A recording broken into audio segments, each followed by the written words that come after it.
خبر ہے کراچی کے علاقے گلبہار میں نجی بینک کی اے ٹی ایم مشین توڑنے کی کوشش ناکام بناتے ہوئے ملزم کو گرفتار کر لیا گیا ہے۔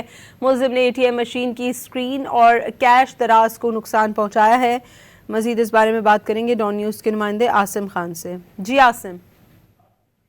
جی گلبہار میں واقع پیش ہے۔ گلبہار میں نجی بینک میں اے ٹی ایم مشین توڑنے کی کوشش ناکام بنائی گئی ہے اور ایک ملزم کو گرفتار کر کیا گیا ہے۔ ملزم نے اے ٹی ایم مشین کی اسکرین اور کیش ڈراؤزر کو نقصان پہنچایا۔ گلبہار پولیس نے بروقت کارروائی کرتے ہوئے بینک اسٹاف کی مدیریت میں مقدمہ بھی درج کر لیا ہے۔ اس کے خلاف ملزم کی شناخت حیدر علی کے نام سے ہوئی ہے۔